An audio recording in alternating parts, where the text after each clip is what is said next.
The Honorable Minister gave reply to my question that the tenant holdings constituted 17.3% of the total holdings in the country. Sir, in this regard, my supplementary question is, sir, tenant farmers are highly vulnerable to adverse climate conditions since they can be evicted due to non-payment of rent to the landowners. What measures is the government taking for encouraging more and more such agricultural tenants to enter the insurance net under the PMF Fasal Bima Yojana? माननीय अध्यक्ष जी, जैसा कि माननीय सदस्य ने कहा है कि फसल बीमा और जो ऐसे फार्मर जो टेनेंट फार्मर हैं उनके लिए सरकार की ओर से विशेष ये योजना है कि उसके अंदर भी उसको इस फसल बीमा योजना के अंदर उनको इंक्लूड किया गया है। और प्रधानमंत्री आदरणीय नरेंद्र मोदी जी का जब से सरकार बनी है तब से ये विजन है कि हमारे किसानों को उनको उनकी फसल का अच्छी सीड भी मिले और उन किसानों को फर्टिलाइजर भी मिले, उसके लिए उनको चाहे इंश्योरेंस हो तो इंश्योरेंस भी मिले और उन किसानों को लोन भी मिले। इस दृष्टि से चाहे वो टेनेंटेड किसान हो या वो अन्य किसान हो, सभी किसानों के लिए इस योजना के अंदर जोड़ा गया। और विशेषकर जो फसल बीमा की बात की गई है तो इसके अंदर जो ऐसे किसान हैं जो जमीन को जुताई के ऊपर लेते हैं, उन किसानों के लिए जो टेनेंट फार्मर हैं उनके लिए फसल बीमा योजना के अंदर जॉइंट लायबिलिटी ग्रुप के अंदर अगर आते हैं तो उन किसानों को भी फसल बीमा का लाभ मिलता है।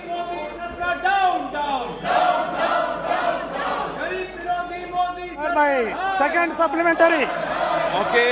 Sir, in the year 2016, the Niti Aayog came up with an expert committee report on a model agricultural land leasing law.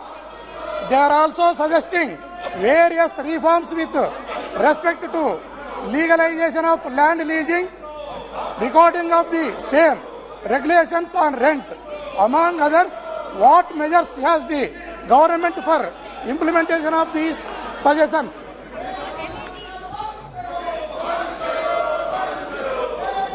माननीय अध्यक्ष जी, जैसा कि 2016 के अंदर भारत सरकार ने एक मॉडल एक्ट लाया था और इस मॉडल एक्ट के अंदर जो टेनेंसी एक्ट था उस एक्ट को सभी राज्यों के अंदर सर्कुलेट किया और राज्यों ने निश्चित रूप से उन सर्कुलेट को किए हुए उनको कुछ राज्यों ने अडॉप्ट भी किया है और कुछ, क्योंकि ये भूमि और जो संबंध है और कृषि का जो है वो राज्य का विषय होता है और इसके लिए उनको कैसे सपोर्ट देना है, उनको कैसे उनको किसानों को सुरक्षा मिले और इसके साथ ही उनके पट्टों को वैध कैसे माना जाए, इस दृष्टि से जो मॉडल एक्ट प्रस्तुत किया है उसके अंदर कुछ राज्य जैसे आंध्र प्रदेश है उन्होंने अपना एक्ट बनाया है, राजस्थान ने भी अपना एक्ट बनाया है कृषि के लिए और ऐसे ही उत्तर प्रदेश ने भी अपना एक्ट बनाया है। तो इस नाते मुझे लगता है कि किसानों को संरक्षण देने के लिए और ऐसे जो किसान हैं जिनके साथ अन्याय होता है उन किसानों को न्याय मिले, इसके लिए ये एक्ट है वो इसका एक बनाकर और मॉडल एक्ट के रूप में राज्य सरकारों को दिया गया। M Gurumurthy. Honorable Speaker, sir, absence of transparency in tie-ups with landlords makes these tenant farmers pay exorbitant and unreasonable payouts in cash and kind. In most cases, it is 50% of produce. What measures is the government taking to curb such exploitation by the landlords, sir?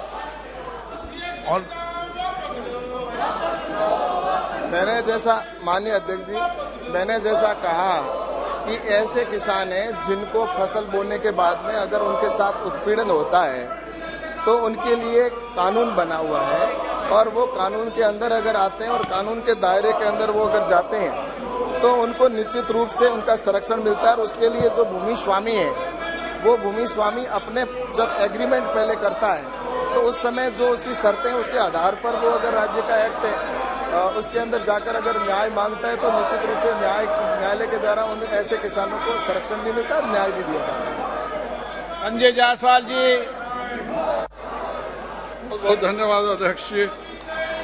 मेरा माननीय मंत्री जी से आपके माध्यम से प्रश्न होगा कि बहुत सारे राज्यों ने प्रधानमंत्री फसल बीमा योजना को नहीं लागू किया है और अपनी योजनाएं हैं, पर उनका जो स्टैंडर्ड है वो प्रधानमंत्री फसल बीमा योजना के बराबर का नहीं है। तो क्या सरकार इस बात पर विचार कर रही है कि सभी राज्य के कृषि मंत्रियों को बुला करके यहाँ बैठक करके प्रधानमंत्री फसल बीमा हर राज्य में लागू हो, इसके बारे में क्या कोई विचार सरकार कर रही है? हेलो, माननीय सदस्य जी ने जो प्रश्न किया है कि फसल बीमा योजना, वैसे जो फसल बीमा योजना जो नई फसल योजना बनी है उसके अंदर सभी राज्यों से राय लेकर ही उसमें बनाई गई थी। और अभी भी हमारी यहाँ पर जो मीटिंग हुई थी जिसमें प्रदेश देश भर के सभी जो कृषि मंत्री हैं उनको बेंगलोर के अंदर मीटिंग हुई और इस विषय पर भी चर्चा हुई है। और उसके अंदर ये किसानों उन मंत्रियों से आग्रह किया है कि आप जो एक फसल बीमा है उसको लागू करें। बाकी वैसे राज्य हैं वो अपनी फसल बीमा योजना के लिए स्वतंत्र है, लेकिन कुछ राज्यों ने, जैसा कि आंध्र प्रदेश है, आंध्र प्रदेश ने पहले इस योजना से, इस जो नई फसल बीमा नीति से बाहर गए थे, लेकिन अब उन्होंने वापस 1 साल के बाद में पुनः उन्होंने अडॉप्ट किया। तो इस तरह से ये जो नई फसल बीमा नीति है उसको लेकर राज्य भी और राज्य सरकार के निश्चित रूप से हम संपर्क में और उनसे इस बात पर चर्चा भी होती है और मीटिंग भी करते हैं। Question number 22 Shri CN Annadurai.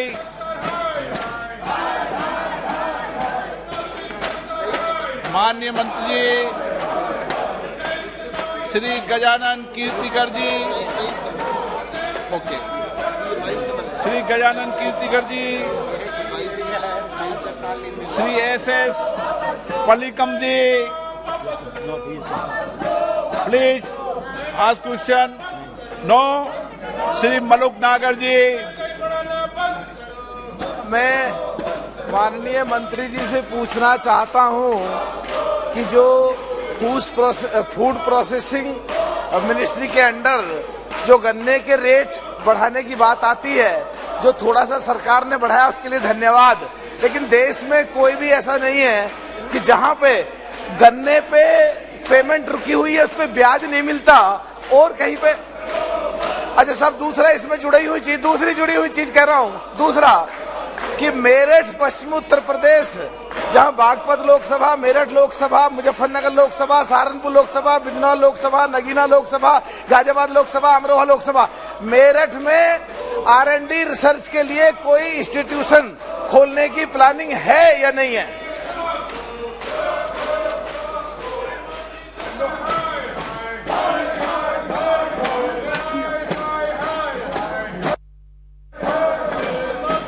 माननीय मंत्री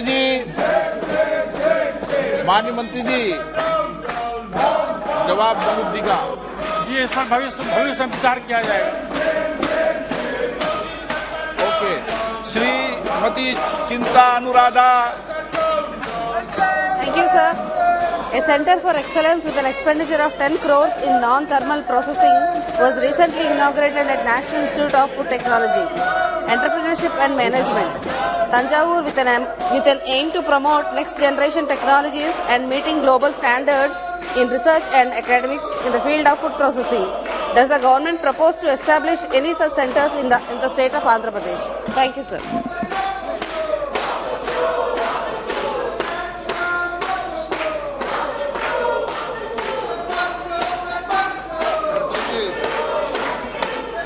आवाज सब सुनाई नहीं पड़ रहा, आवाज सुनाई नहीं पड़ रहा। मुझे सुनाई में पड़ रहा है।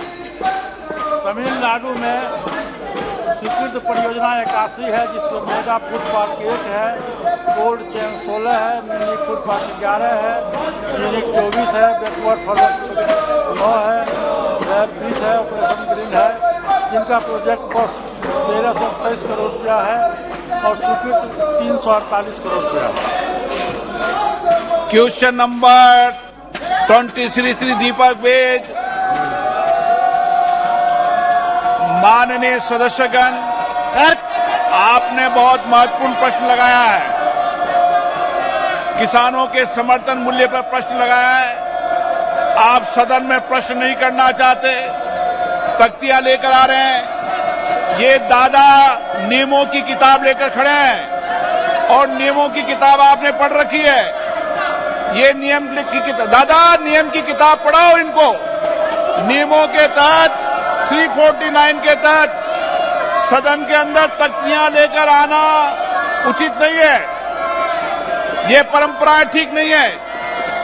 आप सदन के अंदर कुछ मर्यादाओं का पालन करो, अच्छी परंपराओं का पालन करो।